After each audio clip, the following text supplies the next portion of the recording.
Bonjour, ciao, konnichiwa, and hello everyone, it's Jalen. So a few months back, I did a story time of my worst ever airplane experience. And at the time of making that video, I honestly believed that nothing could get worse than that moment. But I'm me and my life is a mess and I can't go anywhere without something extremely bad happening. So a few months back, I was flying from Phoenix, Arizona back to Duluth, Minnesota for my high school graduation. However, obviously there are no direct flights to Duluth because it's like a hella small airport. So one of the main reasons I was not expecting anything bad to happen to me is because my flight from Phoenix to Chicago was perfect. For the first time in my life, nothing went wrong. However, of course, as soon as I landed into Chicago, everything just kind of went to shit, man. I don't know if every airline does it, but mine has a thing where they text you if for any reason your airplane is delayed or something gets canceled. Just if anything goes wrong, they'll send you a text. And as soon as I turned my phone off airplane mode, I got a text saying that my flight was delayed 10 extra minutes. And for me, this was the most beautiful miracle of my life. Because for me, it meant that I had a hell of a lot more time to look at overexpensive crap in the gift shop. And I was so freaking happy about it. However, looking back now, I wish I had just gone straight to my gate because it would have saved me a hell of a lot of trouble. So about after 20 minutes of spending my time getting food and looking at knickknacks, I finally made it to my gate, only to realize that the pilot of our flight was on the intercom talking. However, not only the fact that I missed the first entire half of his speech, but the Chicago intercom where I was like the shittiest intercom in the entire world. I could not hear a single thing this guy was saying.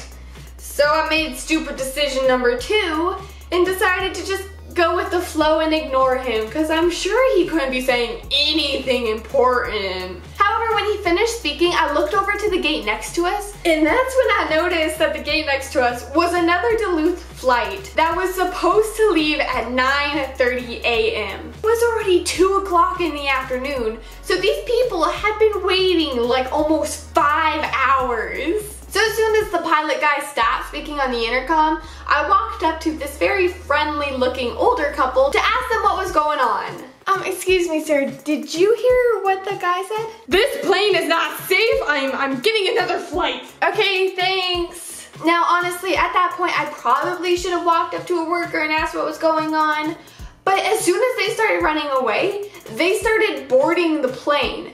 So in my mind, I just thought, hey, maybe they're just afraid of flying. I swear to God, I am smart, guys, okay? I just don't think things through. So I just decided to forget about everything that was going on and go with the flow and hop on the plane. As soon as everyone was seated on the plane, this lady in the front suddenly starts yelling. And that's not something you want to hear on a plane.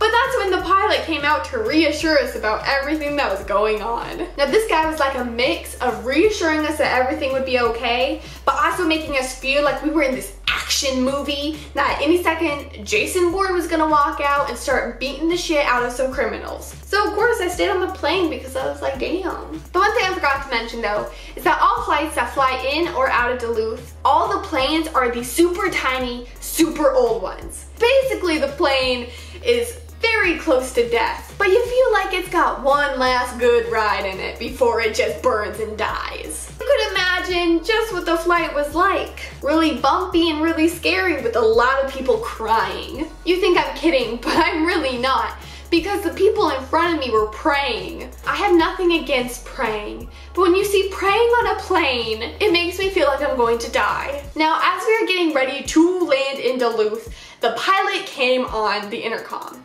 Now, I've said it before and I'll say it again. This pilot deserves a role in an action movie because he made it sound like what he was about to do was the most badass thing that anyone in their life has ever done. This is when people start to freak out.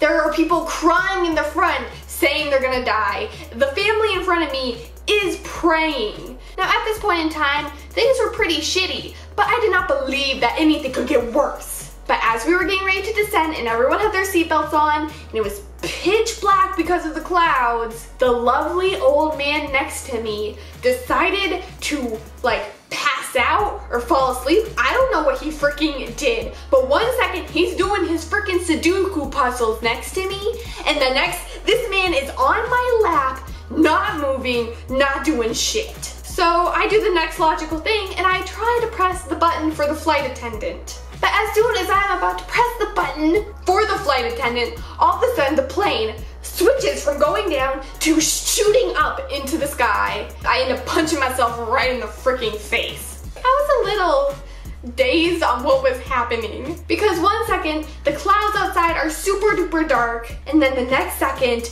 all this light shines into the windows. And of course, I don't think well in bad situations. So my first thought was that the plane had crashed and we were going to heaven. However, that only lasted like 5 seconds, because then I realized there is no way in hell that this girl is making it through those pearly white gates. So as soon as I realized that that was not what was happening, the guy was still obviously not moving on my lap, so I went to press the button again. And I shit you not, that as soon as I was about to press this button, this man suddenly like comes back to freaking life and shoots up in his seat next to him.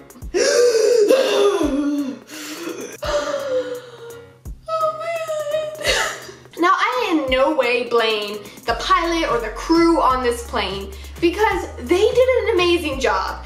Obviously they couldn't land, they did their best, they flew us to Minneapolis, and they were going to try again. However, the airline that we were flying with decided that they wanted that specific plane back in Chicago with the crew on it. So what they made the pilot do is kick everyone on the flight off at the Minneapolis airport. However, I got so lucky that I happened to be flying with a whole bunch of travel agents who are going to the travel agency convention in Duluth, Minnesota. Guys, I never suggest hitchhiking with people you don't know, unless if it's the travel agency people of America and Canada. Then I fully support your decision to hitchhike with them. Well, that is my story of how I thought I was gonna die on a plane, got kicked off with a whole bunch of people, stranded, and had to hitchhike my way back home. I hope you enjoyed it. If you did, please make sure to give it a big thumbs up.